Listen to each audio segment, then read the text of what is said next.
Merci et bienvenue à Presse Éco, votre émission hebdomadaire, tribune d'analyse, de commentaires et d'avis sur les sujets qui ont marqué l'actualité au plan national et international.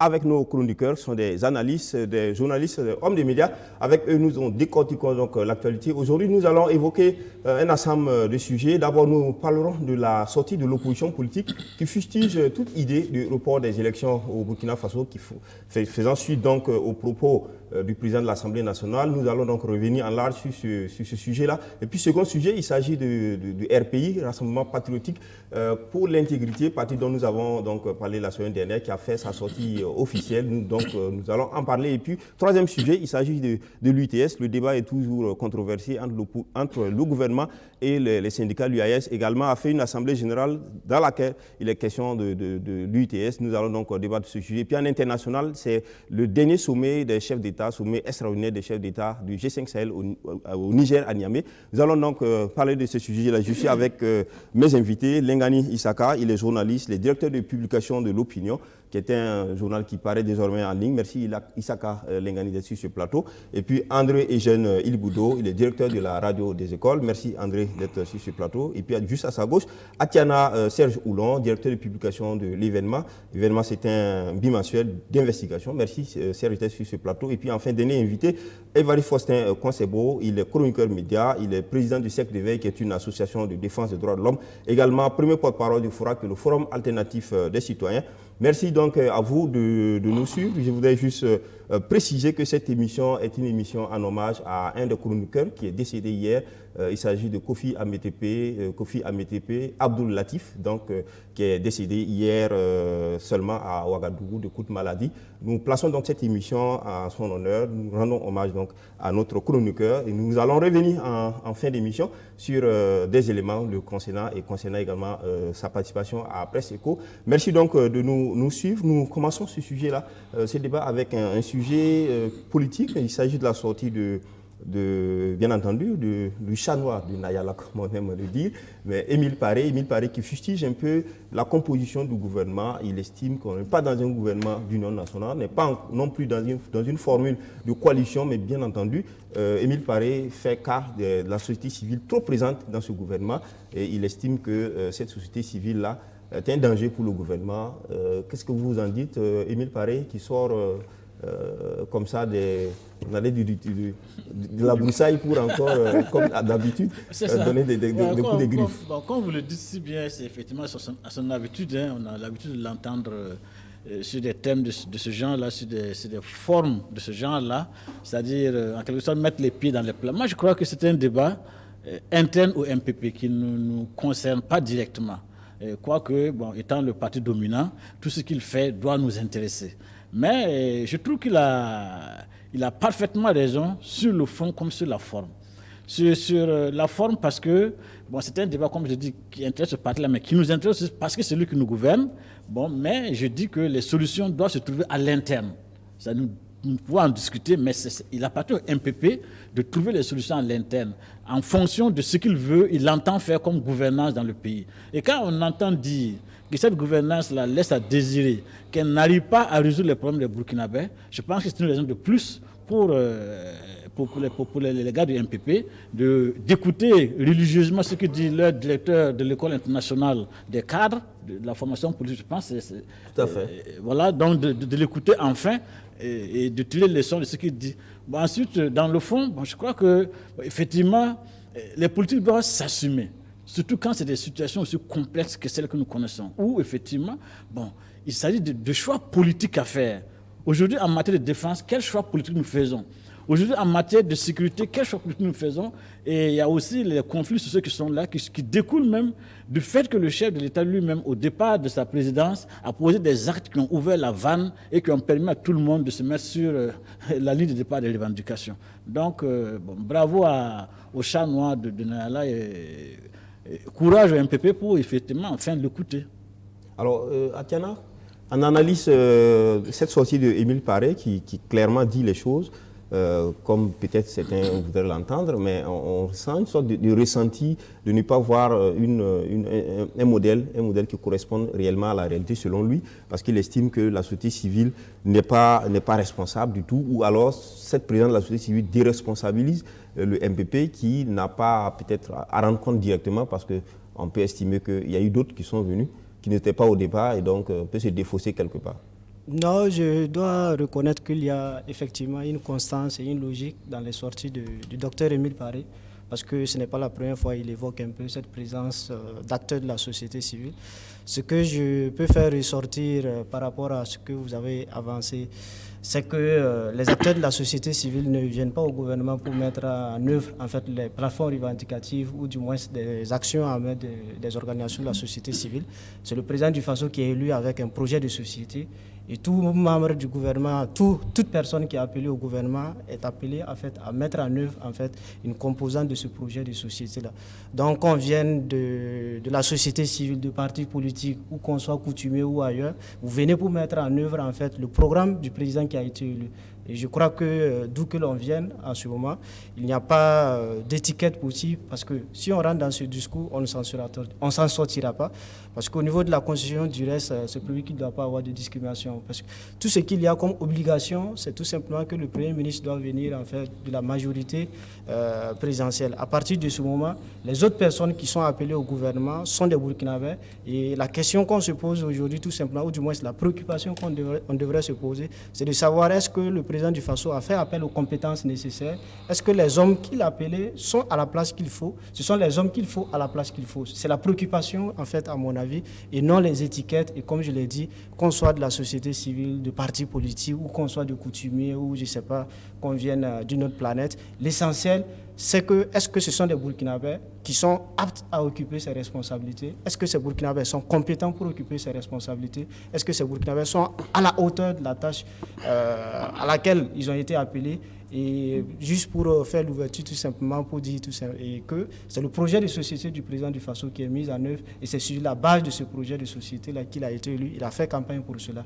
Tout le reste, à mon avis, c'est une question Moi, à mon avis, c'est une question de positionnement tout simplement qui se met. Parce que si on rentre dans le raisonnement d'Émile Paré qu'il faut tout simplement nommer des gens sur la base de la carte politique, en ce moment, on rentre encore dans cette histoire de politisation de l'administration. Parce que si vous nommez des ministres parce qu'ils sont d'une couleur politique, il est évident que toute l'administration qui va suivre, il faut nommer nécessairement des gens de cette même couleur politique. Donc on glisse sur un terrain où de tout temps, je pense que Émile Paré, qui a été pendant longtemps dans l'opposition, a combattu du reste. Quand Émile Paré dit ça, est-ce que quelque part, il n'est pas en train de dire qu'on a un type de gouvernement qu'on ne peut pas nommer ici? Parce qu'il y a les gouvernements, comme il a défini, des gouvernements de coalition, comme on dit, qui sont liés à un moment donné où le président n'a pas la majorité, donc il fait des coalitions avec d'autres forces.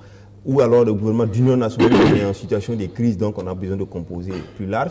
Mais là, on est dans un gouvernement, un président qui a été élu sur un programme bien donné, dans une situation normale. Alors, quel est cet appel à des forces de la société civile? Parce que vous avez des journalistes, vous avez des professeurs d'université, et là, il estime que ça ne rend pas compte vraiment du besoin qu'il fallait. Non, moi je répondrai tout simplement par cette boutade. On dit un chat, quelle qu'en soit sa couleur, qu'il attrape des souris. C'est le plus important, et c'est ce que j'ai dit tout à l'heure.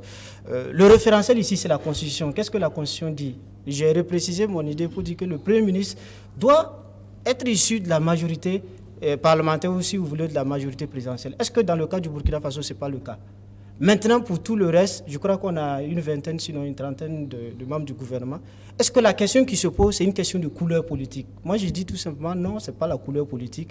Est-ce que ce sont des Burkinabés? Est-ce que ce sont des gens compétents? Est-ce que ce sont des gens qui occupent les places qui leur revenaient, qui aujourd'hui, en fait, est-ce qu'ils sont en mesure de mettre en fait en œuvre l'action et le projet de société du gouvernement? Et je pense que sur la question de l'appellation, ce sont des questions purement politicienne. Et moi, je dis tout simplement que sur cette question, c'est juste des questions de positionnement, tout simplement. Et c'est le projet de société du président Roch Marc Christian Kaboré qui est mis en œuvre ici, et non peut-être, je ne sais pas, l'idéologie ou le manifeste du MPP. André Géniboulou, sur cette question, alors nous, on fait campagne ensemble, on écrit on fait notre parti, hein, on a su comment les choses sont faites, on crée notre parti, on met en place notre programme. on demande au peuple de nous élire, le peuple nous élit et on part chercher d'autres personnes qui n'ont rien à voir avec tout ce processus. Est-ce que, politiquement, est-ce qu'il n'y a pas un biais quelque part? Est-ce qu'on ne frustre pas d'abord ces éléments même dans son propre camp? Est-ce que réellement on traduit la volonté du peuple quand il vous a élu sur une base et avec des hommes bien déterminés?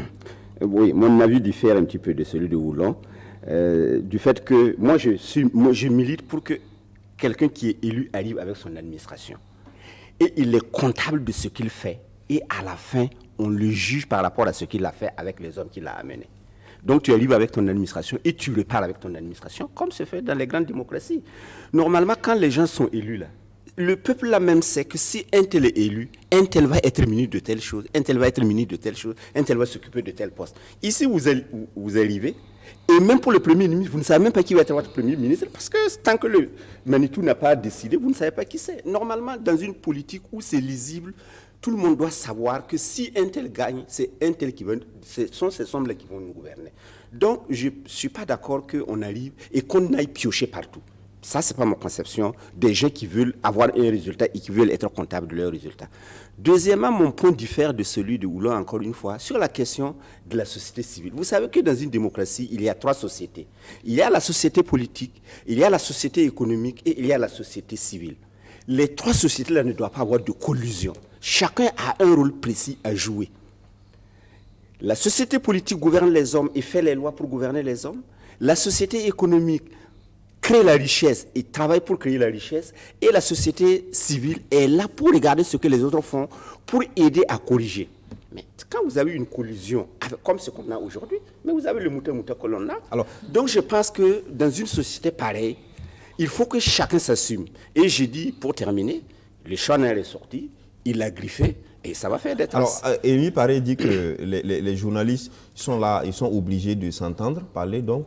Il dit qu'il y a 3 journalistes dans le gouvernement. Ils s'écoutent parler, donc ils ne savent pas véritablement s'ils parlent ou s'ils font allusion au programme du gouvernement. Alors ensuite, il augmente pour dire que les professeurs d'université, ils prennent le peuple pour des étudiants. Donc ils sont dans un discours hautement haut à un moment donné. Et donc il estime que c'est un orchestre à problème que le président... Vous savez, quand les gens ont crapahuté ensemble et qu'ils ont travaillé ensemble, ils ont réfléchi ensemble sur le mode de gouvernance et ce qu'ils vont faire ensemble. Quand ils arrivent ensemble, ils travaillent ensemble. Moi, je dis, vous avez quelqu'un qui arrive comme un cheveu sur la soupe. Mais le gars, même pour prendre du temps pour réfléchir, et souvent, ils n'ont pas les mêmes paradigmes de réflexion. Et donc, ça crée... Mais vous avez un gouvernement qui est là pour récompenser des individus. Ce n'est pas pour récompenser des sociétés. J'ai un ami, je l'appelle, il vient travailler avec moi. Vous ne pouvez pas avoir un gouvernement performant dans ce domaine-là. On a 2 conceptions ici, ou plusieurs, ou du moins on a une conception assez différente de la gouvernance. Alors, on est élu, on peut faire un gouvernement, on soutient aussi qu'un gouvernement peut être ouvert à la société civile, compte tenu peut-être d'un contexte donné, compte tenu aussi des compétences qu'on a dans la société civile. Et puis bon, il y en a aussi qui pensent qu'il faut rester strictement dans le cas partisan du gouvernement. Non, je pense qu'on ne va pas refaire le monde, hein. On ne va pas refaire la roue. Non, en fait, comme Émile l'a dit, effectivement, hein, c'est quand même un vieux de la vieille, comme on dit. Il y a plusieurs types de gouvernements. Normalement, le gouvernement d'union, le gouvernement de crise ou le gouvernement ordinaire. En temps ordinaire, le gouvernement ordinaire, en fait, c'est un gouvernement issu des élections. Il y a une majorité qui est claire. Dans ce condition, le gouvernement dont la majorité gouverne, l'opposition s'oppose, la société civile veille. Donc, c'est clair. Maintenant, quand il a posé ses préalables, quand on analyse la situation burkinabé, bon, on se retrouve dans un attelage qui donne un orchestre qui crée les problèmes que nous connaissons, comme il a dit. Et ça pose problème. Et apparemment, forcément, c'est vrai qu'il a pris le cas de certains professeurs d'université, mais il y en a qui étaient aussi... c'est pas tous, hein. Il y a certains, par exemple, qui étaient au départ. C'est vrai que, normalement, il devait s'assumer. Et il va plus loin. Il dit que ça pose un problème. On n'arrive pas à capitaliser les acquis du gouvernement. Parce qu'il a cité... Il y a des gens qu'on a fait venir d'ailleurs. Et puis bon, maintenant, le gouvernement, lui, est responsable. C'est la responsabilité même du gouvernement qui est engagée. Et c'est pas pour rien. Et par la suite, après, il appelle à un gouvernement politique. Parce que c'est quand même il y a des aspects très, très politiques qui sont là. Alors, il n'y a pas que... Justement, Émile Paré finit par dire que dans les jours à venir, il faut que le président du Faso remettre en place un gouvernement de campagne. Bon, déjà, à moins de 1 an, je pense que c'est toute façon, ils ont fonctionné, ça comme ça. Hein, ce système a fonctionné depuis le début. Est-ce que ce n'est pas un des signes avant-coureurs peut-être d'un remaniement? Non, mais quand même, au-delà de ce que nous avons dit, c'est que quand même, la sortie d'Émile est toujours le porte-parole d'un noyau assez dur. Voilà, donc ça veut dire qu'au sein même du MPP, il y a des frustrations qui s'expliquent par la présence des acteurs qu'eux, ils estiment comme étant tombés comme un cheveu dans la soupe, quoi, comme on le dit. Donc, c'est ce débat-là en train de certainement être mené en interne. Maintenant, les conséquences et les suites, c'est ça, il faudra voir. Que... Bon, et puis laissez-moi piquer, laissez-moi griffer Émile. Le chat noir du moi aussi, je l'ai griffé. Mais écoutez, il était sorti, il avait lieu dans les brancards. Il est passé directeur général de l'INSP. Ouais. J'imagine que cette lumière encore dans le brancard la ferait de lui. Ministre de la Santé. Oui, mais en revanche... Est-ce que ce qu'il dit n'est pas assez pertinent? Non, c'est comme étant une revendication quelque part. Mais je voulais relever quand même un aspect que Serge a utilisé, notamment la politisation de l'administration. Pour moi, je ne vois pas du tout le fait que tous les ministres soient issus de la majorité. C'est pas parce que la politisation de l'administration, c'est autre chose un peu. C'est quand on arrive, parce que c'est pas eux qui font. Vous pouvez être ministre du MPP, mais toute l'administration, c'est un système, c'est un appareil. Et cet appareil-là, on ne doit pas discriminer. On ne veut pas venir nommer des directeurs parce qu'ils sont MPP ou quoi. On doit prendre ceux qui gèrent l'appareil là, on doit les prendre selon des critères de compétence et des critères professionnels. C'est ça. Sinon même aux États-Unis, hein, l'administration regarde, l'administration bouge, chacun vient avec ses hommes. Ou l'administration est républicaine de juste pour préciser l'idée comme tout à fait. Fonstein Conservo dit qu'il ne perçoit pas bien. Je pense qu'à partir du moment où si on est dans la logique de dire on est politique, on doit occuper les postes de responsable, ou du moins les politiques sont aptes à occuper des postes de responsabilité au niveau du gouvernement. C'est tout à fait normal que le ministre qui arrive nomme son RG, son directeur de cabinet, et ainsi de suite. C'est pas normal, justement. Non, mais il faut que vous soyez logique avec vous. Non. À partir du moment où vous acceptez le principe. C'est pas ça, justement. Il faut une couleur politique. Non, mais j'ai fini le raisonnement. Je dis, à partir du moment où vous acceptez le principe, pour dire, comme il faut des politiques, ou il faut une couleur politique pour occuper un poste ministériel, il est évident que le ministre qui arrive pour construire son cabinet, je m'entoure aussi de politique. Et du reste, même sans cette question de coloration, je crois qu'on a eu cette bagarre au niveau du ministère des Infrastructures. Si je ne me trompe pas, il y a un militant de l'UPC, du reste, j'ai lu ça dans les journaux, qui a décidé d'attaquer une décision parce qu'il a été nommé. Après, on s'est rendu compte que c'était un cas de l'UPC de l'opposition. Oui, en fait, c'est une porte ouverte, en fait. Si vous acceptez le principe, c'est pour cela que je dis il faut qu'on s'en tienne. Il faut qu'on s'en tienne. Je voudrais quand même aussi poser une question, juste pour comprendre l'envers des choses. Alors, est-ce que ça voudrait dire que quand on nomme quelqu'un de la société civile ministre, il reste ministre de la société civile, il n'est pas politique, pas du tout politique, donc il peut nommer des gens qui ne soient pas du parti majoritaire, qui ne répondent pas du tout du parti majoritaire, il garde son indépendance. C'est ce que ça voudrait dire? Ce que moi je comprends un peu dans cette histoire de société civile, c'est tout simplement que le président du Faso, qui a été élu sur la base d'un projet de société, peut faire appel à tout Burkinabé, d'où qu'il soit, quelle qu'en soit sa couleur et quelle qu'en soit sa position. C'est ça, en fait, c'est ce que je veux faire comprendre. Maintenant, si on veut prendre du mot à mot par rapport à ce que le docteur Émile Paré a dit, est-ce qu'aujourd'hui, dans la situation des Burkinabés, c'est vrai qu'il a déjà cité des corps, et là aussi, je trouve que c'est négatif, parce que ça ne sert pas de rentrer dans le corporatisme. Il peut avoir 100 cultivateurs, 100 enseignants, 100 journalistes, 100 magistrats. L'essentiel, est-ce qu'ils travaillent pour l'intérêt supérieur des Burkinabés? C'est la question qu'il faut se poser. Qu'il y ait 3 journalistes, qu'il y ait patati ou patata, bon, ce n'est pas ça le plus important en fait. Est-ce que les gens travaillent pour l'intérêt supérieur des Burkinabés? Et maintenant, la question qu'il faudrait se poser, est-ce que ceux qui sont là-bas, qu'on présente comme acteurs de la société civile, la question est de savoir est-ce que le président du Faso les a nommés parce qu'ils appartiennent à la société civile? Est-ce que ce n'est pas des individualités qu'il a fait appel? D'accord. Ce sont des questions, en fait, on n'a pas résolu. Merci. Merci. On va continuer. On avait droit à une seconde là. Ah, tu n'as pas une seconde, d'accord. Ta seconde alors. Si on ne peut pas répondre, c'est plus la peine de venir. Non, mais on a eu chacun eu droit à la parole. Parce que vous égratiez des concepts très graves. Parce que ça n'a rien à voir avec la politisation de l'administration. Pas du tout. J'ai précisé mon idée. Vous allez induire vos auditeurs en erreur, ça je le dis. Bon, moi je voudrais dire que, dans ce cas, il faut qu'on révise la Constitution. Puisque la Constitution dit que le chef de gouvernement est issu du parti majoritaire, ça veut dire que c'est politique. Si on prend un nom politique, ça veut dire que c'est pour appliquer un plan politique. Et ce plan politique-là, excusez-moi, on ne peut pas aller chercher n'importe qui pour le mener. Il faut des politiques pour le faire. Bon, et là, je ne dis pas qu'il faut un cloisonnement hermétique entre les politiques, la société civile et puis les autres. Non, je ne dis pas ça. Il faut un dosage, effectivement, mais comme l'a dit Émile Paré, ça dépend des circonstances. Quand on est dans une situation normale, on doit donner la place aux politiques qui sont battus pour ça.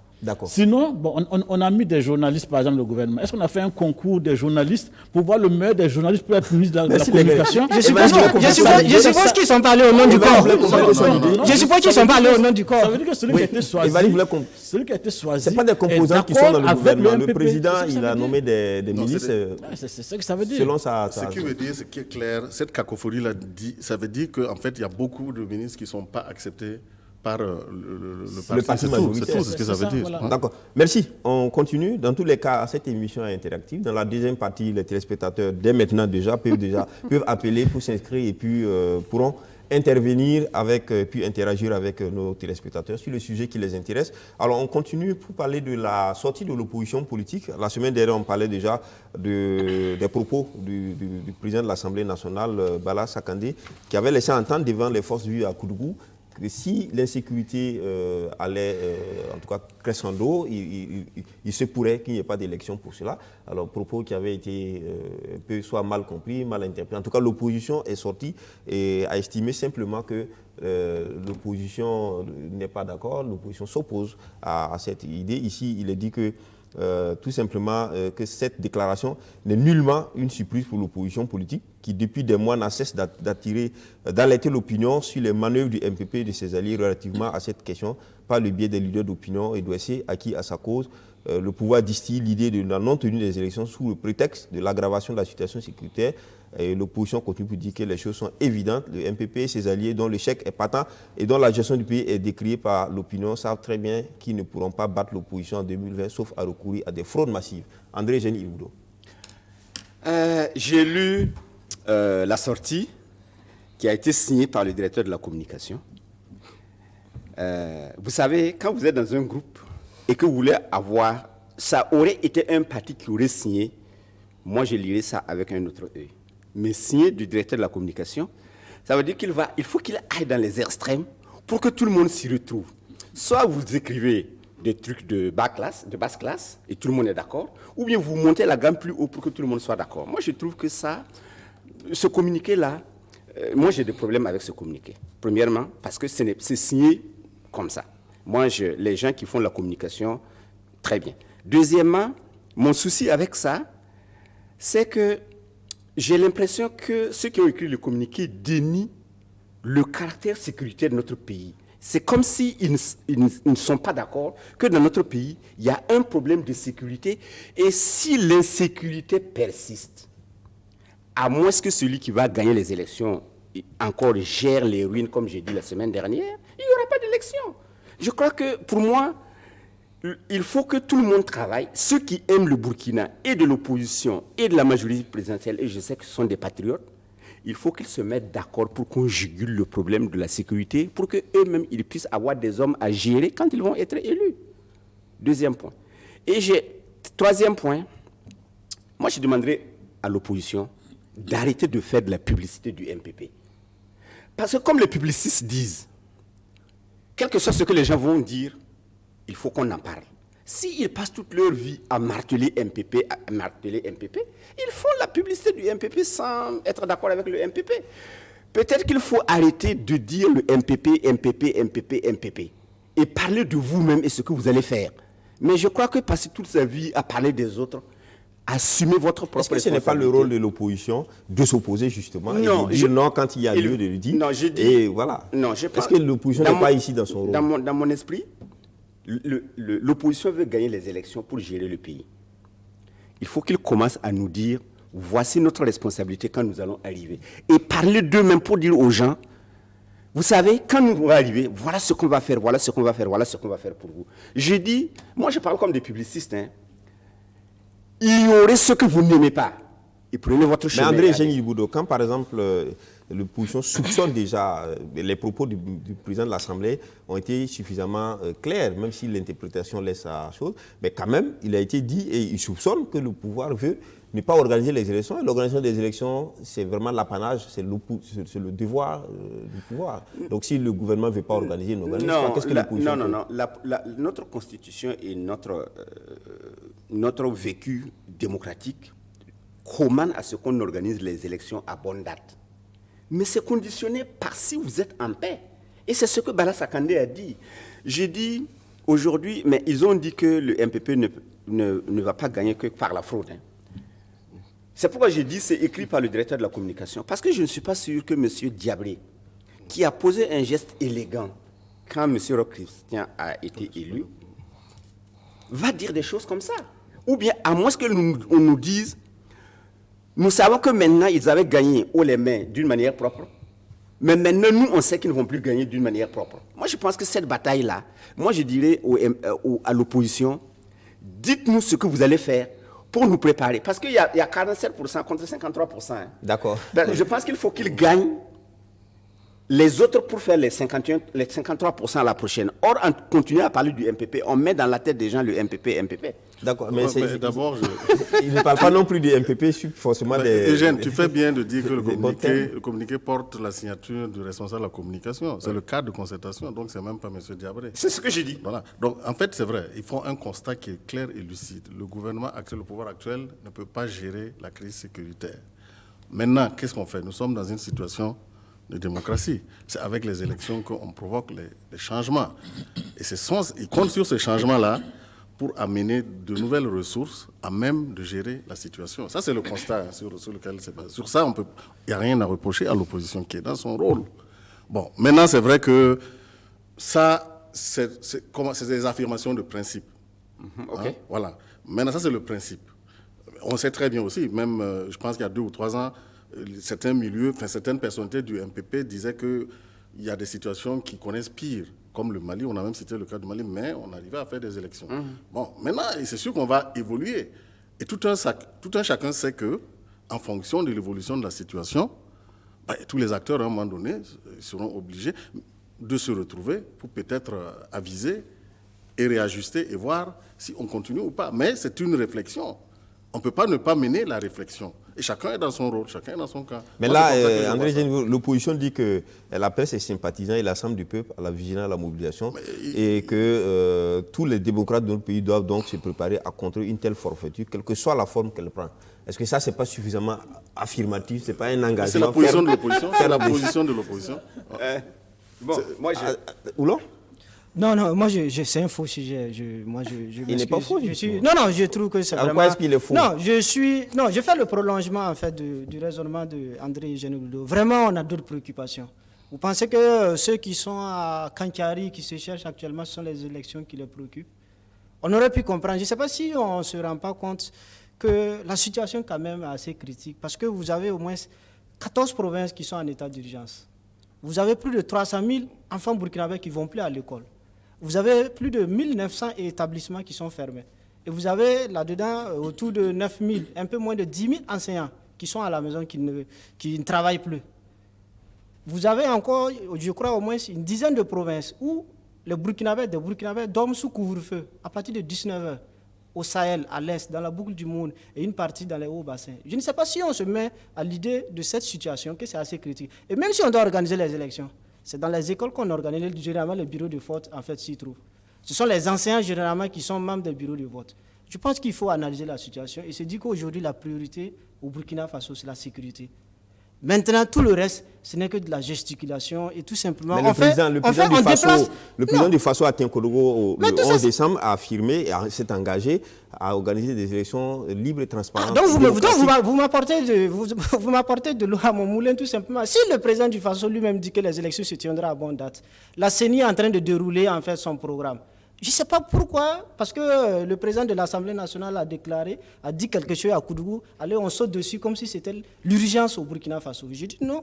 Le président de l'Assemblée a parlé, oui, Le président du Faso a parlé, oui, mais qu'est-ce qui est fait sur le terrain? Est-ce que le chronogramme n'est pas en train d'être déroulé pour les élections de 2020? Est-ce que ça voudrait dire c'est ça le plus important. Non, mais j'insiste. Le président de l'Assemblée, il ne compte pas que ses propos sont des propos à ne pas prendre en compte ou quoi? C'est un Burkinabé comme tous les autres, tout simplement, qui s'est prononcé. Moi, je pense qu'aujourd'hui, il faut vérifier les choses. Il faut vérifier tout simplement. Il faut prendre les choses, en fait, sur le terrain, tout simplement. Est-ce que le chronogramme est mis en œuvre ou pas, tout simplement? Dans tous les cas, je pense que d'ici là, ce qui serait intéressant, d'ici là, la Commission électorale nationale indépendante, la CENI, fera le point, en fait, de l'installation de ces démembrements. On se rendra compte si on a des démembrements sur l'ensemble du territoire et pour parler d'élections. Je pense qu'aujourd'hui, la préoccupation de chaque Burkinabé, c'est de se dire qu'est-ce qu'on fait pour qu'il y ait plus de sécurité? Qu'est-ce qu'on fait pour faire de telle sorte que sur l'ensemble du territoire, du nord au sud, de d'est en ouest, qu'il y ait la sécurité. Maintenant, prendre des exemples ailleurs qui ne sont pas forcément les bons exemples. Moi, je dis non, dans la vie, il faut qu'on regarde un peu du positif pour essayer de faire comme. Alors, si la situation n'est pas calme, évidemment, vraiment, ça sera... Au Mali, le pays était divisé. Le pays était divisé. Bon, Kidal, le président n'y arrive pas.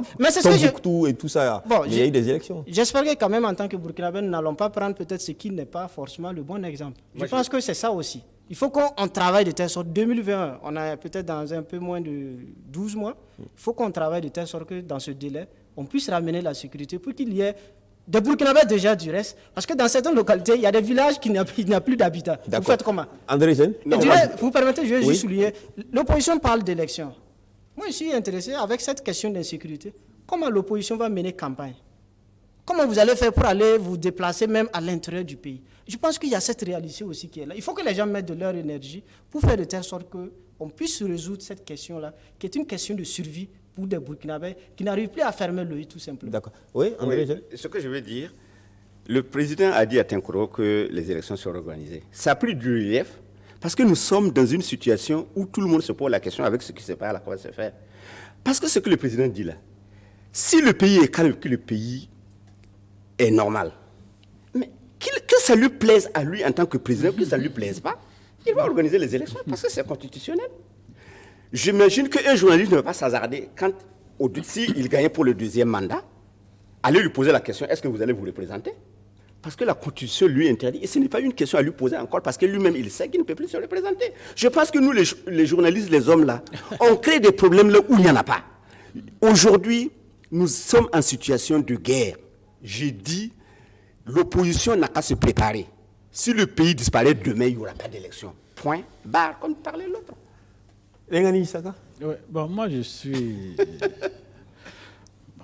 je ne me suis pas du constat qu'en 3 ans, un pouvoir en place a détruit le Burkina Faso sur le plan de la sécurité.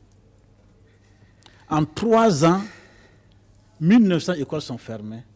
Les 3/4 du pays sont en situation d'insécurité totale.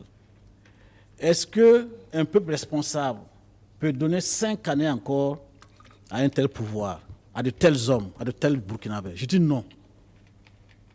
Mais là, il faut les élections pour le faire. Justement. Comment on nous peut avons choisi interroger le peuple? Nous avons choisi de changer nos dirigeants par des élections.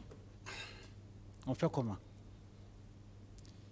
On les cherche autrement ou bien on fait les élections? C'est à eux de choisir. Mais je dis, l'opposition est parfaitement dans son rôle. Mais là où je ne suis pas d'accord avec l'opposition, qu'est-ce qu'elle fait concrètement pour obliger le gouvernement, le pouvoir actuel, à permettre des élections libres, honnêtes, transparentes? Contrairement aux élections de 2015. Tout le monde sait que ces élections-là ont été tout sauf équitables, libres et transparentes, avec la loi d'exclusion chez Chérif. Ça, c'est un fait. En 2020, qu'est-ce qu'on fait pour permettre aux Burkinabés, au peuple burkinabé, d'organiser des élections honnêtes, libres et transparentes sur l'ensemble du territoire?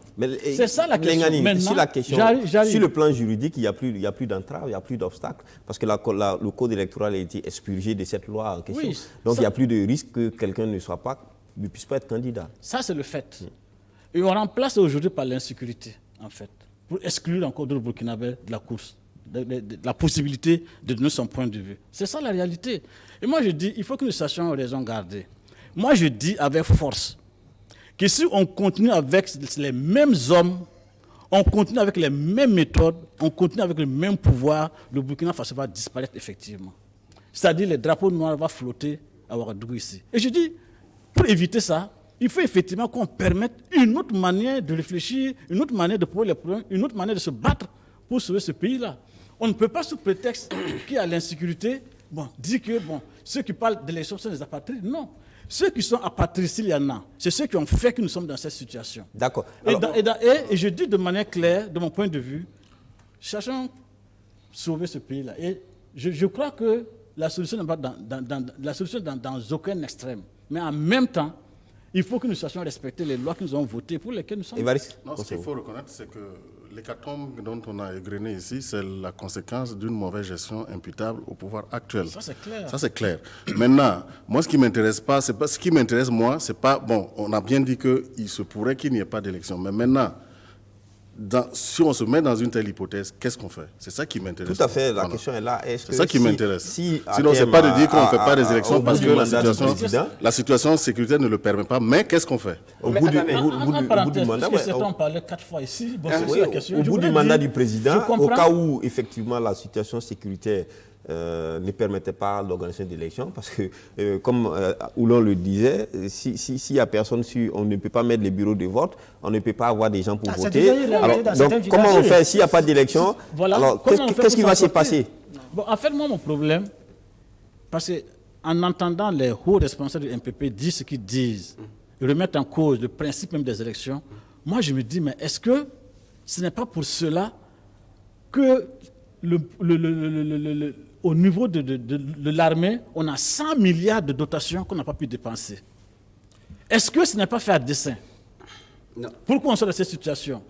Je ne vais pas jouer à cet extrême. Je dis, si on continue à faire le discours selon lequel s'il n'y a pas de sécurité, il n'y a pas d'élection, on serait donc en bon droit de penser qu'on fait exprès pour qu'il y ait l'insécurité à faire qu'il n'y ait pas d'élection. D'accord. L'Engani, si on fait exprès ou on ne fait pas exprès, dans tous les cas, la situation maintenant, d'après délai constitutionnel du mandat du président, s'il n'y a pas élection, s'il n'y a pas renouvellement, qu'est-ce qu'on fait? Parce qu'on tombe dans un vide constitutionnel. Il y a deux personnes qui ont parlé d'une manière contradictoire et ça pose problème. La première personne qui a autorité sur les élections, ce n'est pas le président de l'Assemblée nationale, c'est le président du Faso. Et il a dit, les élections vont se tenir à bonne date. Mais moi, je ne suis même pas d'accord avec sa façon d'exprimer. Oui. Je termine. André Eugène, on est d'accord avec ça. Le président a dit, on est maintenant dans la seconde phase de la question. S'il n'y a pas élection, qu'il y a le vide constitutionnel, on fait comment? Qu'est-ce qu'on fait? Je vais répondre à la question. Ce que je vais dire, il faut qu'on replace. Nous sommes en même temps des hommes de la parole et nous travaillons sur ce que les gens disent.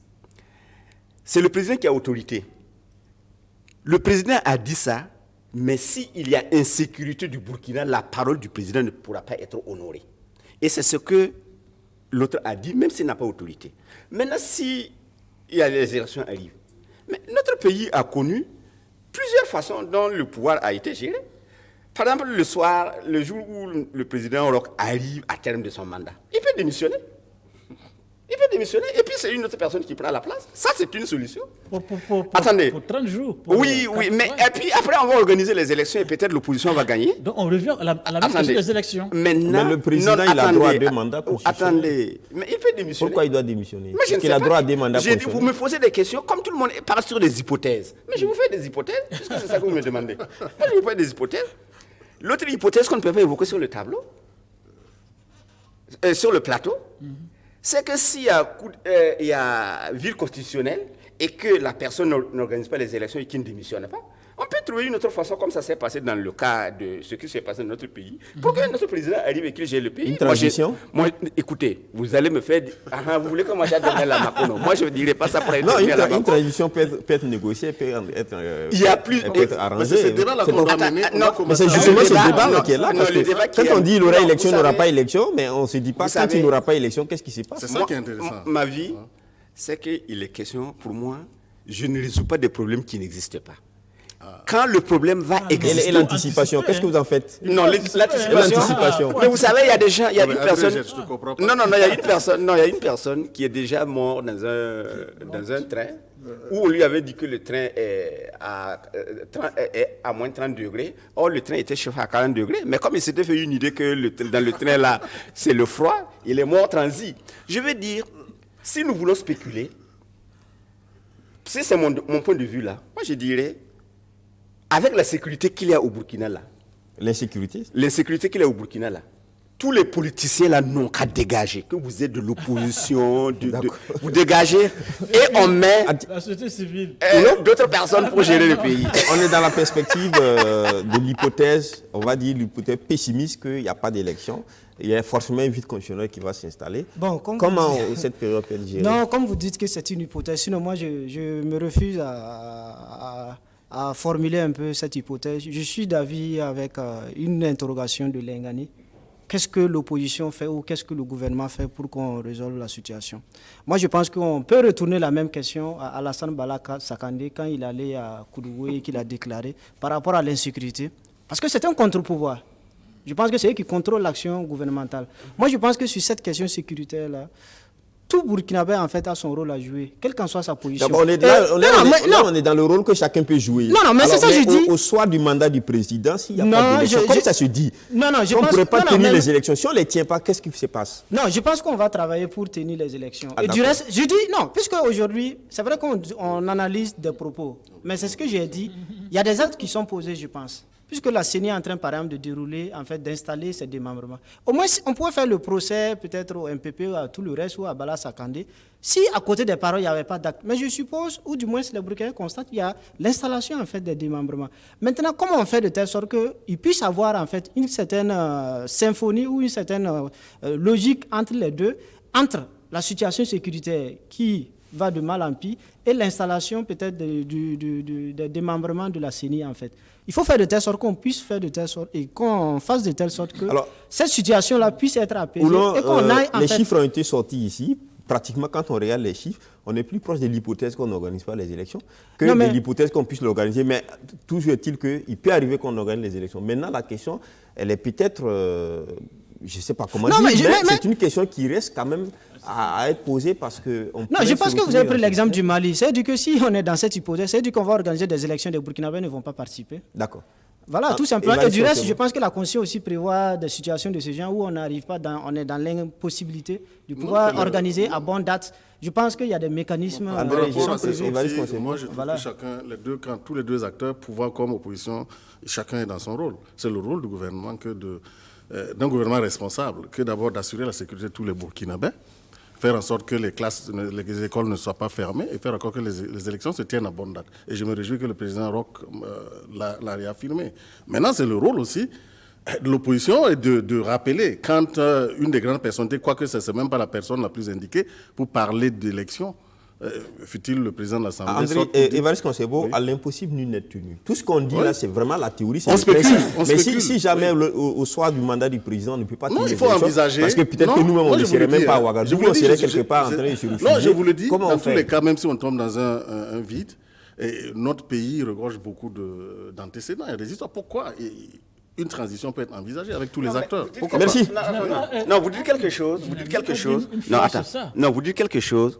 Non, le président, c'est pas le dernier jour de son mandat qu'il organise. Ça veut dire dans 6 mois, on va savoir. Ça va évoluer. Il va évoluer. Il va nous dire si avec la situation là et avec tout ce qu'on déroule là, c'est possible ou c'est pas possible et tout va aviser. Mais son mandat finit le dernier jour de son mandat, du délai de son mandat. Mais il faut qu'on élise quelqu'un ou bien qu'il le gagne avant de continuer. Alors peut-être qu'il faut préciser que jusque-là, la Constitution ne dit rien. Au cas où, au soir du délai limitatif du mandat du président, la Constitution ne dit pas, n'a pas prévu des mécanismes, si je m'abuse, par rapport à ça, comment on gère la situation. Moi, je pense personnellement, en tant que Lengani Issaka, que ce qui serait bon pour le peuple burkinabé, c'est de faire des élections anticipées. Parce qu'il est évident, au regard des tendances actuelles, que plus on avance, plus la situation se complique. Et ce qui est grave, extrêmement grave, c'est que les plus hautes autorités de ce pays-là se mettent dans cette perspective-là de fatalisme. Pour que le président de l'Assemblée nationale sorte dire ce qu'il a dit, ça veut dire en son fort intérieur qu'il n'a aucun espoir qu'on puisse améliorer la situation. Et là, c'est très grave. Quand on a de tels dirigeants, on les fout dehors. Monsieur Saoudou, moi j'ai juste une question pour l'idée, parce que l'idée ici, c'était que chacun donne une proposition concrète par rapport à l'hypothèse. Alors l'idée d'élection anticipée, ça suppose qu'on organise peut-être les élections maintenant, dans 6 mois. Alors mais là, il faut prendre en compte le financement qu'il faut mobiliser, il faut prendre en compte le chronogramme de la CENI, il faut installer les démembrements, il faut les former, etc. Est-ce qu'on peut arriver à le faire maintenant? Il n'y a pas de bois ici que je puisse toucher. Mais admettons que des choses... Je ne sais pas moi. Nous sommes tous des êtres humains. Notre vie ne nous appartient pas. C'est pas extraordinaire. Et je le jure sur tout ce que j'ai de plus. Je ne souhaite pas ça à nos dirigeants. Et si ça arrive, par exemple, qu'est-ce qu'on fait? On ne fait pas des élections? Non, je pense que... Moi, j'ai une question pour je pense que on aurait des élections anticipées. Et qu'est-ce qu'on fait si on reconduit les mêmes? Pour quel résultat? Mais ça aura été le choix du peuple. Vous avez une boule de cristal. C'est le choix du peuple. On est dans des hypothèses. Merci à Lengani et à Oulon. Si le peuple peut élire les mêmes gars. Quel que soit le moment des élections, le peuple est libre de choisir qui il veut. Donc on continue avec notre sujet sur le RPI, Rassemblement patriotique pour l'intégrité. On en a parlé la semaine dernière. Quand on parlait, ce n'était pas officiel, on doutait même de l'existence et tout, mais voilà. Et une conférence de presse de ce parti-là, le vendredi, donc à côté, qui sort officiellement, qui n'est ni de l'opposition, ni de la majorité, un parti d'ouverture qui appelle tous les bords à rejoindre les rangs pour changer le pays, créer une alternative. Évariste Konsebo. Écoutez, qu'est-ce que vous voulez qu'on dise? Mais c'est bien qu'ils sortent un peu du boisseau pour qu'on puisse les voir, parce que c'est vrai que la semaine dernière, on en a parlé, mais avec des hypothèses. Non, moi je note que je ne sais pas comment qualifier, parce que bon, j'ai essayé de voir un peu en termes de valeur ajoutée qu'est-ce qu'ils pourraient apporter. Ils me disent qu'ils veulent travailler à ce qu'on abandonne les anciennes pratiques, et que c'est sur la base d'un constat. Mais moi, je dis que ce n'est pas un constat d'échec, non. Parce qu'en fait, ils ont un peu dit que c'était par rapport à l'échec de l'espoir, du sursaut porté par l'insurrection. Mais moi, je dis non, moi, je ne suis pas d'accord. Parce que si c'était le cas, les électeurs n'allaient pas reconduire les mêmes acteurs. Nous sommes dans une situation où, au sorti d'une insurrection, on avait fustigé la gouvernance de 27 années et tout, et on remet le pays aux mêmes acteurs. Donc, bon, eux-mêmes, ils sont... Bon, franchement, il y a beaucoup de... En revanche, je vois qu'ils proposent... toute une panoplie peut-être de propositions politiques. J'ai vu que pour combattre notamment l'insécurité, bon, je n'ai rien vu d'assez original. Faire revenir le service militaire, je dis que même dans l'état actuel, rien n'empêche et ce n'est pas du tout peut-être la solution aussi. J'ai essayé de voir un peu la valeur ajoutée que ce nouveau parti pouvait apporter, mais bon, j'avoue que je suis en fait resté sur ma soif et je conclus que c'est peut-être un parti de positionnement. Moi, je peux. André Génivido. La semaine dernière, quand on avait parlé de ce parti-là, on s'interrogeait sur la paternité du parti. Quand j'ai écouté les messieurs parler, il y a une chose que le président a dit de vrai, mais le reste là, il nous prend pour des nez percés. Je commence quand il nous prend pour des nez percés. Il dit, moi je connais le Larnais là-bas. Vous savez le pays, notre pays là, c'est celui qui ne veut pas savoir, qui ne sait pas. Il dit qu'il a des liens de parenté avec. C'est celui qui ne veut pas savoir, qui ne sait pas. Quand le président Sangoulé, paix à son âme, avait dit que notre pays est un pays de savane. Quand vous rentrez chez vous, vous sortez chez vous, là, tout le monde est au courant. Il ne faut pas nous fatiguer en nous disant des choses qui ne sont pas vraies. Il a parlé de lui-même. Il Qui a parlé de lui-même? Le président là, que lui, il est... M. Bilgo. Oui, il est parent de l'Arlé Naba. Mais il n'a pas parlé des autres qui sont parentés aussi avec d'autres personnes. Donc, quand il dit que le Lalé Naba, Bala Sakandé, etc., ça c'est faux. Maintenant, ce qu'il a dit de vrai... Mais quand on dit que c'est faux par rapport à ce qu'il dit, il faut aussi qu'on puisse affirmer par rapport à des faits concrets. Est-ce qu'on a des faits qui prouvent qu'ils sont attachés Est-ce que le fait d'avoir une parenté avec le Lalé Naba fait automatiquement qu'on soit en lien politique avec Notre métier, c'est de chercher les informations. Tout à fait, la question est là. C'est de chercher les informations, de les analyser et de les livrer au public. Si je pars à une conférence de presse, mais c'est tout ce que le gars me dit, je ne prends pas pour parler d'évangile.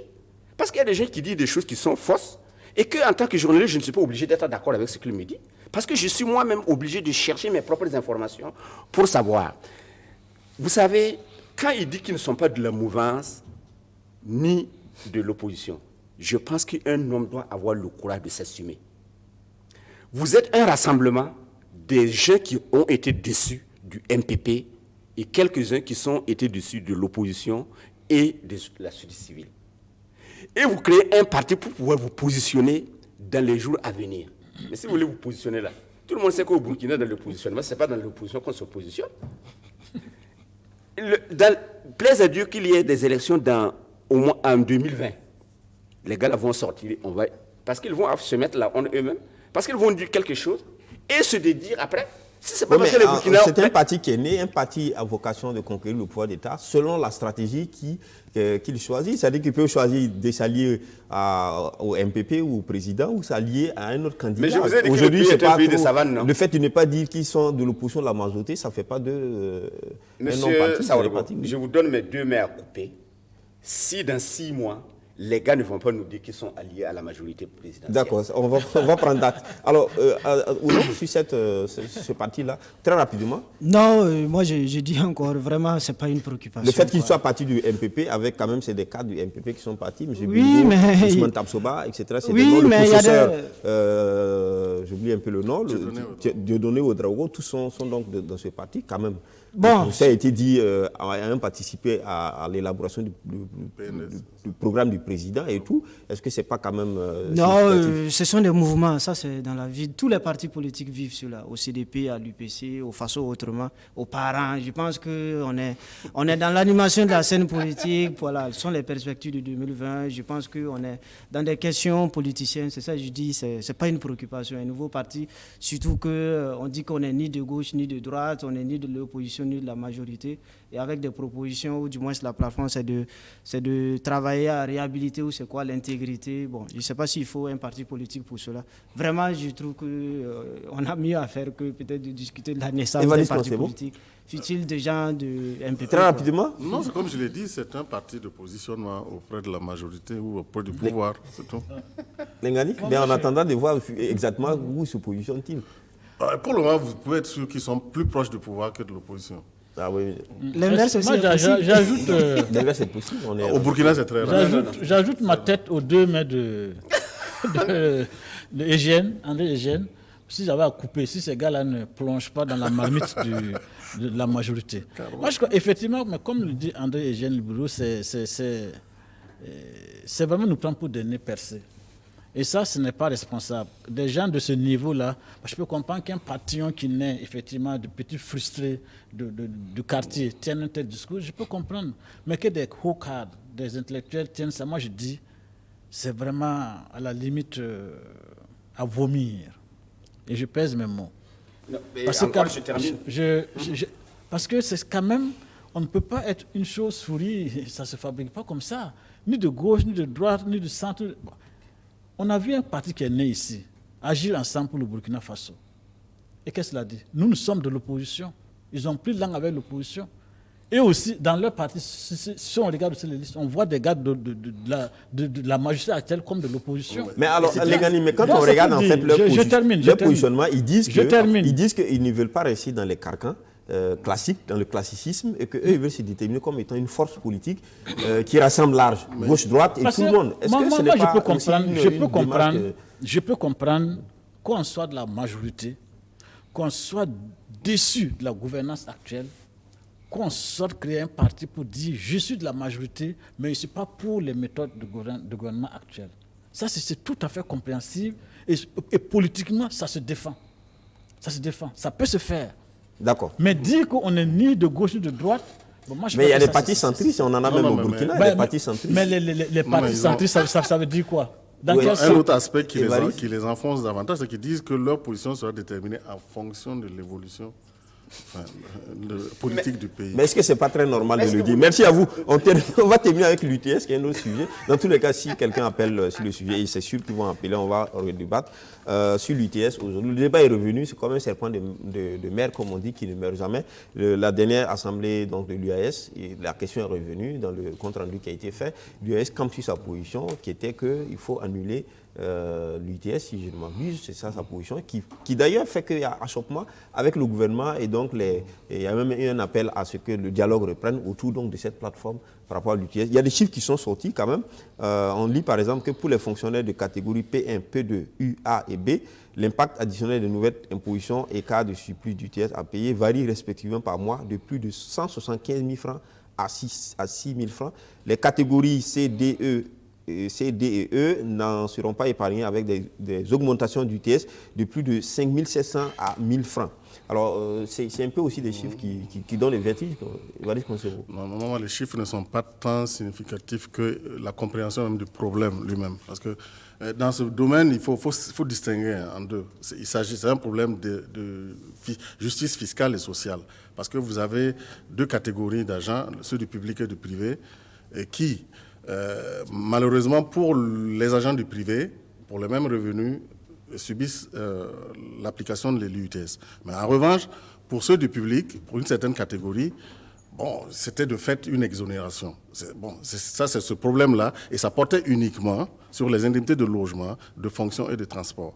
Parce que dans le public, ce qui était servi était tellement minime que, puisque il y a des plafonds, il y a des planchers d'exonération. Pour les indemnités de logement, avant c'était 50 000. C'est-à-dire si vous touchez à partir de 50 000 qu'on impose, c'est-à-dire la partie inférieure à 50 000 n'est pas imposée. Maintenant, dans la nouvelle loi de finances, on a relevé le plancher à 75 000.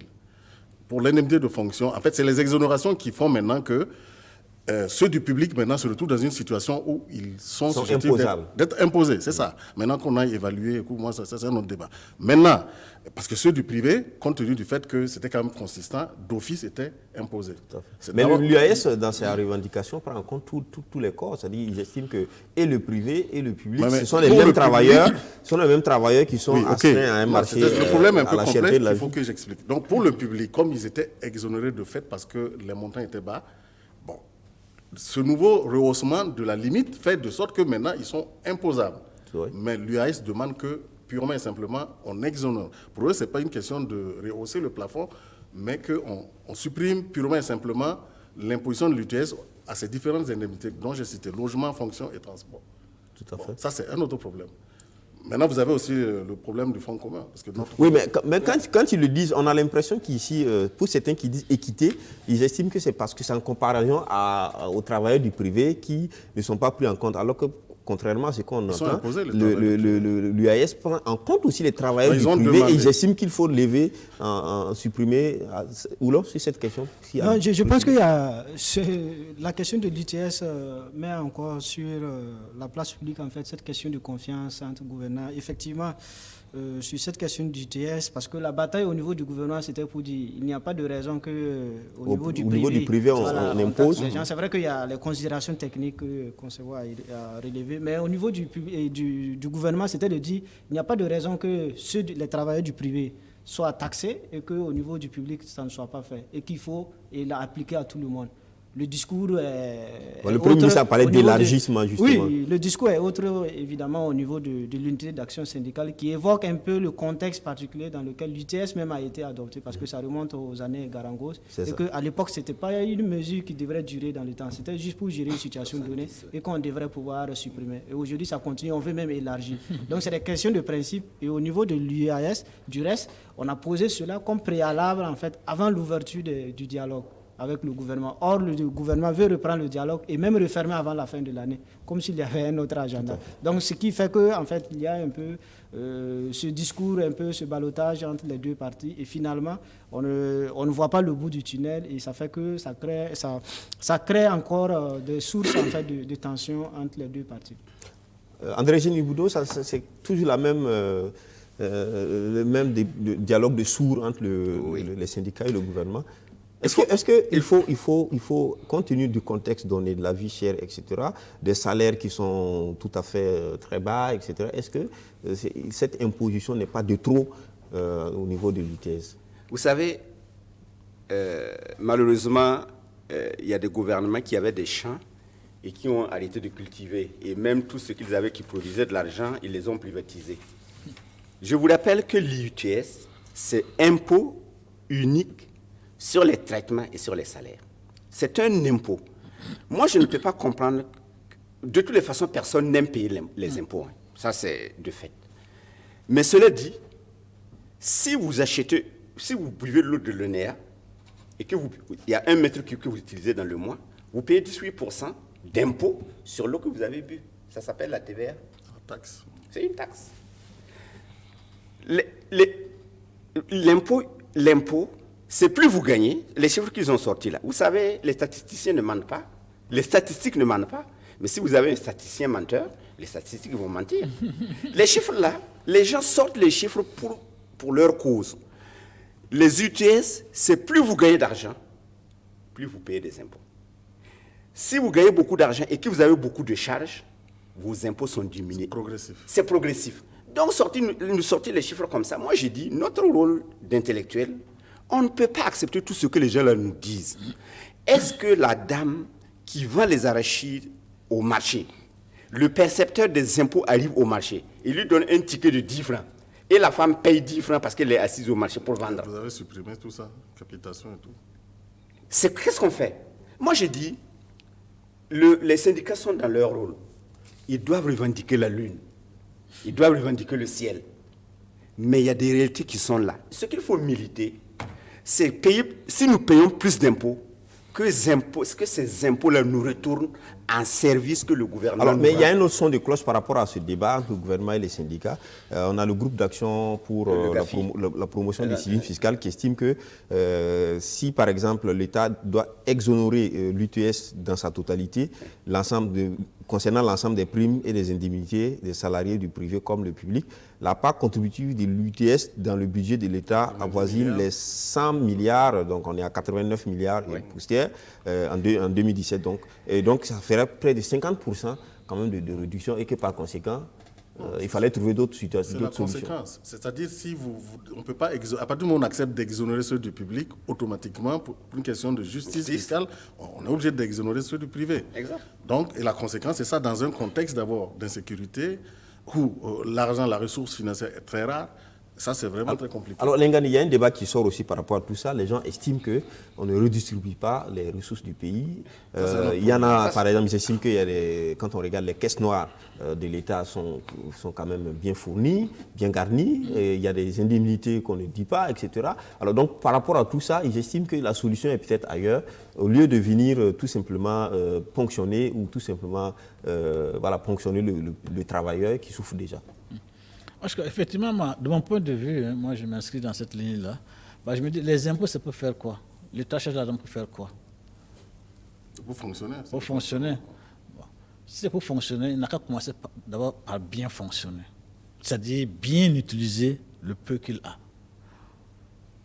Et je pense que le premier travail, là, dans nos États actuels, c'est ça qu'il faut faire. Bien utiliser les ressources disponibles. Parce que, comme on le dit et comme on le sait, on ne peut pas dire que le fonctionnaire burkinabé est un pacha, il vit sur l'or, qu'il est grassement payé. On ne peut pas dire ça.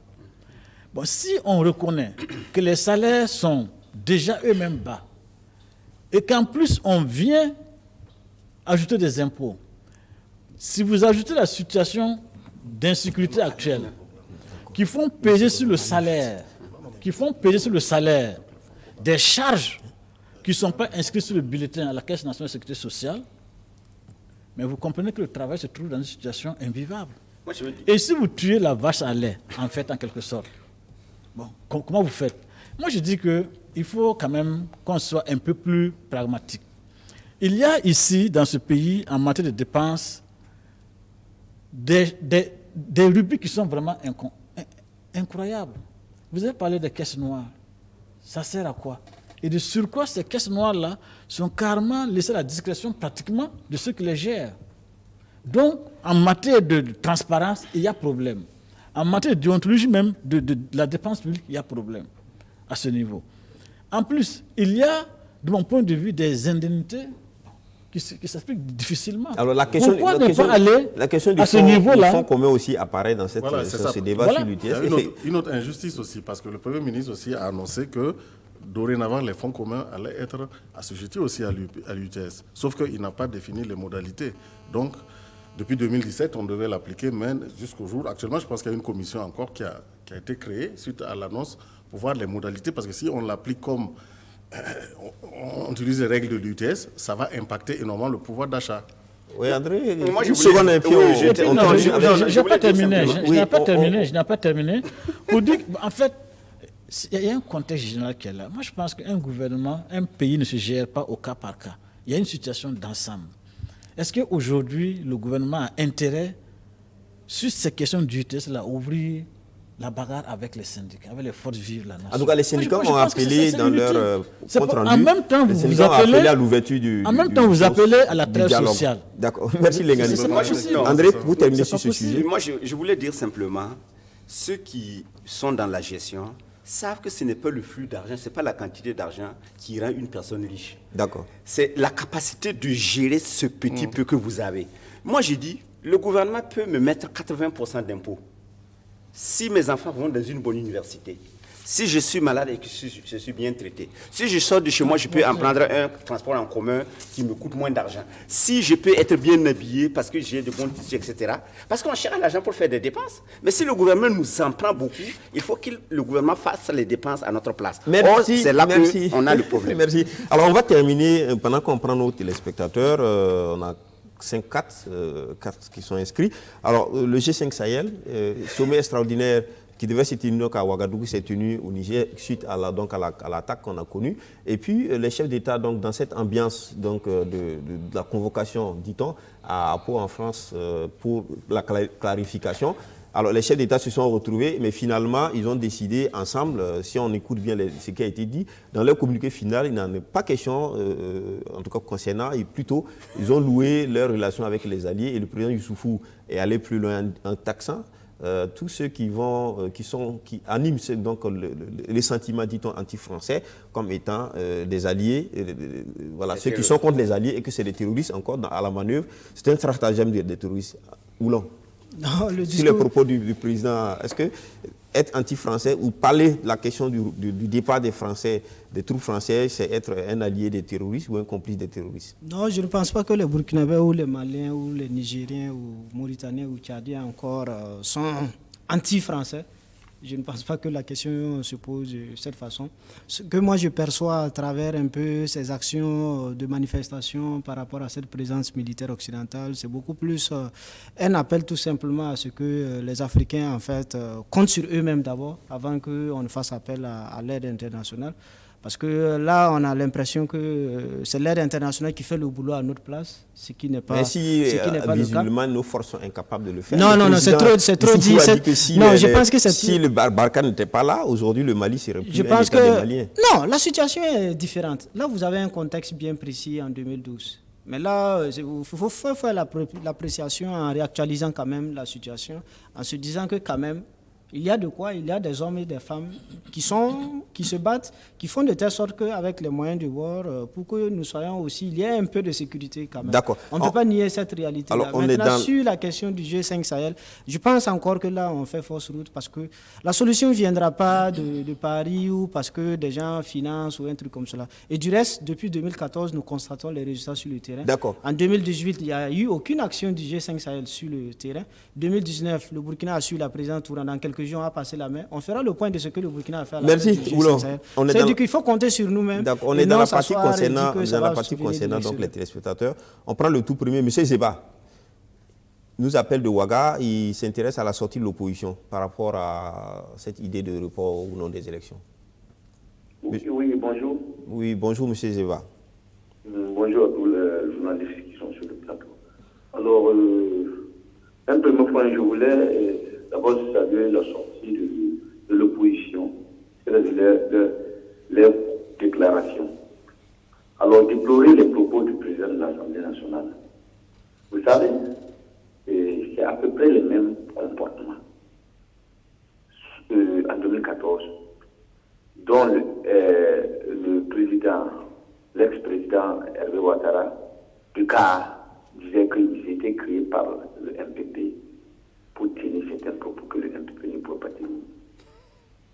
Alors, il y a eu un moment où les OSC sont sortis pour demander le report des élections parce qu'il y a l'insécurité. Nous avons dénoncé cela. Ces mêmes OSC sont des élus locaux. Quelques-uns sont des élus locaux du parti au pouvoir. Je vous prends un exemple comme le brassard noir de Boukari Colombo, qui a même sorti demander le report des élections sous prétexte qu'il y a l'insécurité. De vous à moi, la sécurité du pays est comme acquis. Si ces gens-là n'arrivent pas à sécuriser le peuple, ils sont plus dignes de pouvoir gérer le Burkina Faso. C'est ça la réalité, la constitution du pays. C'est parce qu'on sommes dans un état où on ne fait pas très attention aux droits et aux devoirs des dirigeants. Ils doivent même répondre devant l'histoire de leur incompétence de pouvoir sécuriser le peuple burkinabé. Le président de l'Assemblée nationale, il sort et dit si, il devrait avoir quand même de tenir ceci. Si ça ne régresse pas, il n'y aura pas d'élection. Croyez-moi, ça veut dire quoi? En tant que premier responsable et deuxième responsable, deuxième personnalité du pays, il ne peut pas tenir de tels langages. Puisque la sécurité du peuple burkinabé et du Burkina Faso, les intérêts moraux et matériels devaient être défendus par ses autorités. Mais s'il dit des aveux d'impuissance, il doit partir. Et pas des élections. Partout où il était, pas des élections. Et les élections doivent se tenir coûte que coûte. Donc je suis d'accord un peu avec Lengani. Merci. Et quand Lengani dit que l'opposition aussi a sa part de responsabilité, tout ce que nous dénonçons dans les réseaux sociaux, à travers c'est ce que nous disons, c'est ce que l'opposition fait. Il ne part pas au-delà de ça pour faire. L'opposition souvent se rend complice de la gestion du pouvoir en place. Et c'est déplorable. Merci, M. Zeba. Est-ce que finalement, ce n'est pas la même chose que les gens et les autres disent? Quand le président Bala dit, bien sûr, qui s'est exprimé d'ailleurs en langue morée, qui dit par exemple que comment on peut tenir des élections s'il y a l'insécurité? Est-ce qu'on pourra tenir des élections s'il y a de l'insécurité? Mais si lui pense que s'il y a de l'insécurité, il n'est pas possible de tenir des élections. Et l'opposition qui dit qu'il faut tenir des élections. Est-ce que finalement tous ne veulent pas des élections, mais pensent que l'insécurité est une question assez préoccupante? Moi, je dirais plutôt comment garder des dirigeants comme ça qui nous mènent là où nous allons. D'accord. C'est ça. En fait, c'est ça la question. On continue sur le G5 Sahel. Hein. La question sur le G5 Sahel. Est-ce que finalement les chefs d'État ont décidé de ce qu'ils devaient aller se dire ou dire à Pau par rapport à leur clarification? Ça a été clarifié ici ou pas quand ils parlent des alliés qui sont toujours nécessaires? Non, il faut noter d'abord que c'est un huis clos. Ils ont opposé un huis clos. Les résultats ne sont pas sortis, mais ils ont fait un communiqué. Le communiqué, quand on regarde le communiqué, ils disent qu'ils ne peuvent pas gagner la guerre seuls. Hein, donc c'est clair. Ils disent qu'ils ont besoin de la présence française. Et il y a eu un plan de communication, on a l'impression, qui a été déroulé après. Chacun est sorti maintenant pour essayer de s'adresser à ses opinions publiques, pour essayer d'expliquer à ses opinions publiques qu'on avait besoin en fait des Français sur nos territoires pour nous aider à combattre. Donc, mais finalement, au-delà de ça, il faut peut-être saluer le fait qu'ils sont tous allés présenter leurs condoléances un peu aux Nigériens qui ont été vraiment un peu très très éprouvés. En dehors de ça, c'est un communiqué, hein, comme il le disait. Le G5 Sahel existe depuis. Ils passent leur temps en réunion, en sommet, en conférence, mais les actions sur le terrain se font toujours attendre. On l'organise très rapidement. Oui, sur le G5 Sahel, moi je crois qu'il faut sceller les problèmes. De mon point de vue, la société civile, les acteurs de la société civile principalement, sont dans leur rôle de dénonciation de ce qu'ils pensent être une caporalisation de notre pays par la France. Je pense que ils sont parfaitement dans leur rôle de le faire. Par contre, là où je ne suis pas du tout d'accord, c'est quand des officiels mélangent leurs paroles à ce type de discours. Pourquoi? Parce que c'est vous qui prenez les décisions, avec ceux-là qui vous accusez de vouloir piller le pays. Ou vous êtes responsable, ou vous n'êtes pas responsable. Et quand on est responsable, on dit à son vis-à-vis ce qu'on pense et la manière dont on voit la coopération qu'on veut. Ce n'est pas en mélangeant sa voix avec la société civile pour ainsi dénoncer ce qui, de mon point de vue, n'existe pas. Comme l'a dit Oulon, les Burkinabés ne sont pas contre les Français. Les Sénégalais, les Nigériens ne sont pas contre les Sénégalais, ne sont pas contre les Français. Mais il y a des méthodes, il y a des pratiques dans la gestion des rapports entre nos différents pays qui posent problème. Et ceux qui sont chargés de gérer ces problèmes-là, ce ne sont pas nous autres là, mais c'est bien les dirigeants de nos pays. Et les gens du pays, quand donc ils se mettent eux aussi à dénoncer comme nous, il y a donc un problème. Ça veut dire qu'ils ne sont pas assurément responsables pour s'assumer. Ça veut dire qu'ils ne prennent pas non seulement les bonnes décisions, mais en plus de ça, ils sont incapables de s'assumer devant les... Merci, Lengani. On va prendre quelqu'un, M. Kabo. Non, c'est pas monsieur, c'est plutôt basé seulement. Ah oui, d'accord, allez-y. Oui. D'accord. Je souhaiterais intervenir sur la question de l'UTS. D'accord, allez-y, monsieur. Voilà, je vous félicite, en tout cas vous qui êtes sur le plateau, vous dépensez beaucoup d'énergie pour éclairer l'opinion. Aussi saluer les téléspectateurs. Merci. Sur la question de l'UTS, ce que j'aimerais dire, il faudrait qu'on soit précis quand on intervient sur la question. Je demande la précision d'autant que l'UTS est payé par les travailleurs depuis les années 1974, avec Marc Tchemoko Garango. Si vous prenez le tome 2 du livre écrit Les Mémoires de la Misana, il a dit dans le tome 2 que l'UTS était un impôt exceptionnel dans une période exceptionnelle. Ça veut tout dire. Alors, la précision, elle est nécessaire d'autant que présentement, ce n'est pas le paiement de l'UTS sur les salaires qui est remis en cause par les travailleurs. Le paiement de l'UTS sur les primes et indemnités dans le privé. Et là aussi, son application dans le privé, que les uns et les autres retiennent que c'est avec l'arrivée de Vetamba au ministère de l'économie et des finances que cela a été impacté. Le troisième élément, il faut que M. Eugène Ilboudo, ce qu'il a dit c'est vrai, plus vous avez des charges, l'UTS diminue. Je lui rappelle que le budget gestion 2018, l'UTS a été massacré à ce niveau, en ce sens que madame qui est passée au ministère a fait saccager un protocole d'accord de 1991.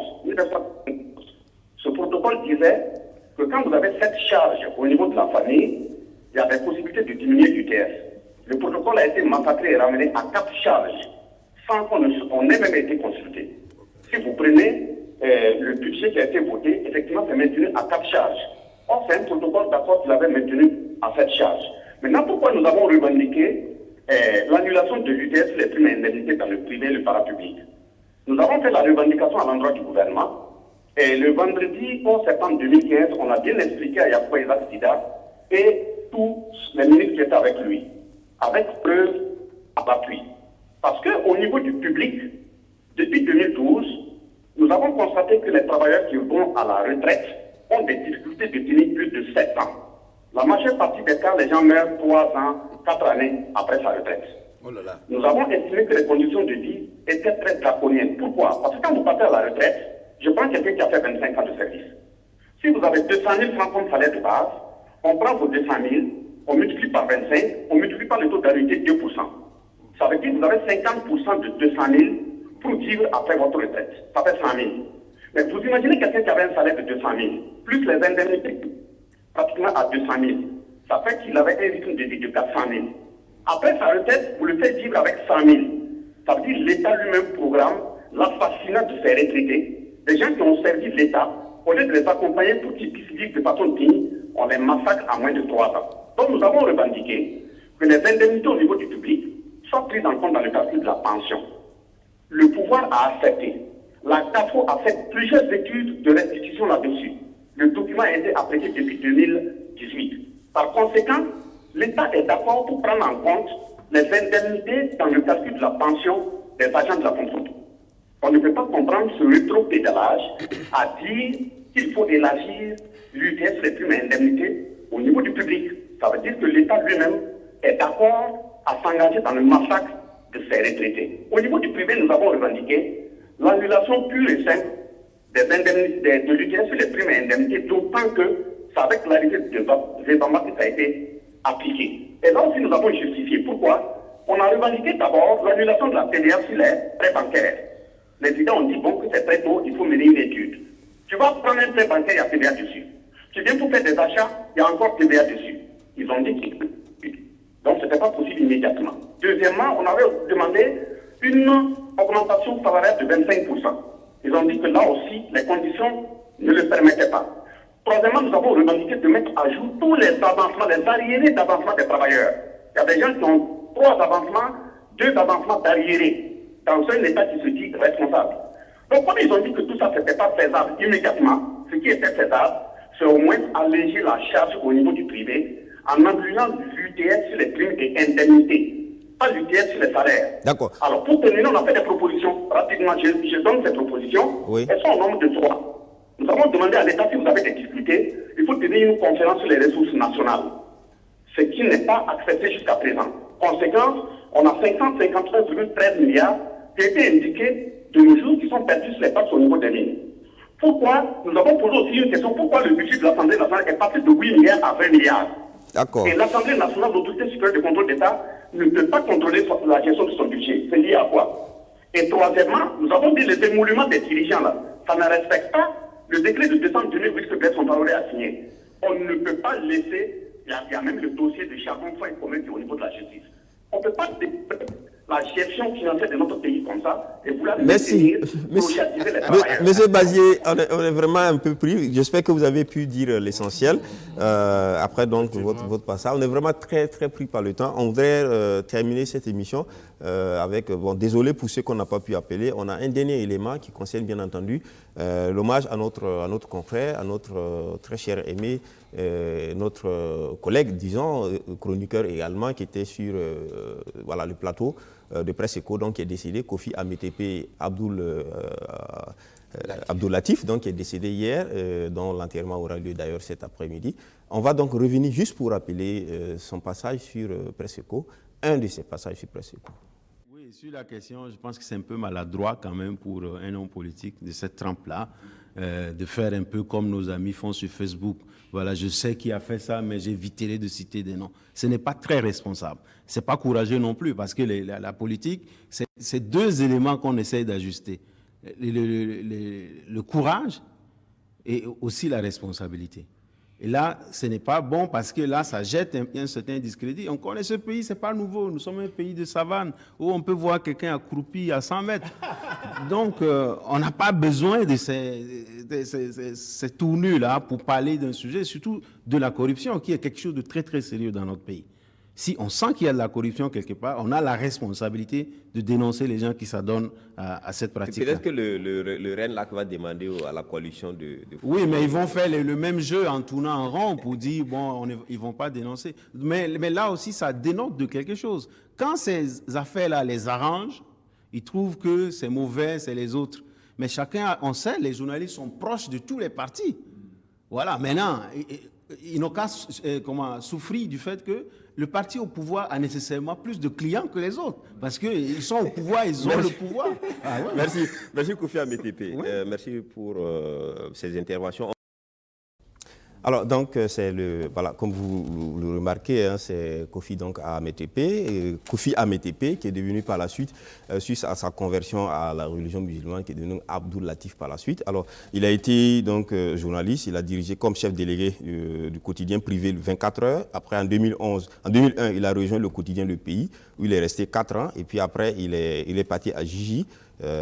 Jusqu'en 2014, il était à Jiji. Il a travaillé aussi avec le RENLAC comme chargé de communication. Il a été en tout cas responsable, coordonné plusieurs rapports au niveau de la liberté de presse, au niveau du centre de presse Norvège-Zongo. Il est membre de l'AJB, l'Association des journalistes du Burkina. Et en tout cas, il est aussi enseignant et donc, à l'université de Koutougou, l'université Norvège-Zongo. Donc c'est un journaliste pétri de talent. Je vous laisse dire un mot très rapidement. Je vois que l'émotion est forte.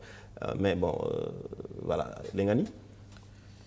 Vraiment, paix à son âme, comme on dit chez nous, que vraiment Dieu ait pitié de son âme, qu'il lui pardonne ses péchés et qu'il lui accorde son paradis. C'est ce que je voudrais d'abord dire. Ensuite, reconnaître en ce confrère-là un homme de courage, un travailleur et un confrère très jovial. C'est-à-dire que au-delà de ses propres opinions qu'il défendait avec courage, avec abnégation, il était très ouvert, très humain envers les uns et les autres. Donc, vraiment, paix à son âme. Et voilà, c'est anecdote la dernière? Non, mais la dernière fois que je l'aimais bien, Kofi, on se taquinait parce qu'il est de la même génération que mon dernier petit frère. Je l'ai croisé, c'était une alimentation, il faisait ses provisions. J'ai dit, mais il faut en prendre pour moi. Il dit, mais il n'y a pas de problème. On m'a invité à passer voir son bureau. Chaque fois qu'on se croisait, on avait toujours l'occasion de causer de façon sincère et franche. C'était vraiment un petit frère. C'est un jeune que j'admirais et que je pensais que beaucoup de jeunes devaient prendre comme exemple. C'était un battant. Il a donné des cours en privé, il tenait les journaux, il était dans toutes les rencontres. Vraiment, vraiment très dynamique et j'espère qu'il puisse reposer en paix. Oulon? C'est une triste nouvelle parce que moi aussi je l'ai connu, je l'ai un peu côtoyé ces dernières années. J'ai eu l'occasion de réaliser une émission avec lui sur Radio Liberté en tant que docteur en philosophie, bien sûr, en tant que journaliste. Je dois avouer que pour nous qui sommes encore jeunes dans la profession, j'ai constaté effectivement la sympathie, le contact facile qu'il avait et qu'il n'y avait pas de décalage quand on se rencontrait. C'était une triste nouvelle et souhaiter en fait le repos éternel de son âme. Merci. André Jeanne, très rapidement. Ben, écoutez, qu'il repose en paix. C'est vrai que la fois dernière que je l'ai vu, c'est quand on était ensemble, sur ce même plateau d'ailleurs. Et puis, bon, dans la vie courante, avant, c'est comme les uns et les autres ont dit, c'est une personne humaniste. D'accord. Alors, il était donc docteur en philosophie, il donnait des cours, il a été aussi conseiller en communication du président du CNT, Chérif, sous la transition, et récemment encore. La dernière fois qu'il n'a plus venu sur ce plateau, je l'ai appelé, il m'a dit, écoute, le président Chérif m'a appelé pour l'aider dans son cabinet au niveau donc, de la présidence, où il devait être le haut représentant du chef de l'État. Est-ce que je peux venir parler pendant que je suis là-bas? Donc, bon, voilà, donc je ne peux pas, c'est mieux de laisser. Et puis appeler d'autres personnes qui sont un peu plus libres de le dire. Alors donc voilà, comment ça s'est terminé, c'est le destin, on le prend avec. Et tout simplement dire que tout à l'heure à 14h30, la levée de corps se fera à l'hôpital Blaise Compaoré et puis suivi donc de la prière mortuaire au domicile à Tanguin et de l'inhumation au cimetière de Toudou-Ouéro, c'est vers d'ailleurs prolongement Tanguin. Alors vraiment, on présente toute notre compassion, nos condoléances à la famille, à sa femme, à ses 3 enfants. Et voilà. Merci à vous qui avez pris donc part à cette émission. Merci au grand public qui nous suit. J'étais donc avec André Eugène Ilboudo, il est directeur de la radio des écoles. Merci André d'être passé. Lengani Isaka, directeur de publication de l'opinion. Merci Lengani d'être passé. Évariste Faustin Concebo, il est donc chroniqueur média, président du Cercle d'éveil qui est une association de défense des droits de l'homme. Et puis enfin, Atiana Serge Oulon, qui est donc directeur de publication de l'événement, journal d'investigation. Merci à vous tous qui nous avez suivis. On se donne rendez-vous la semaine prochaine pour un autre numéro de Presse Éco sur Dieu le veut.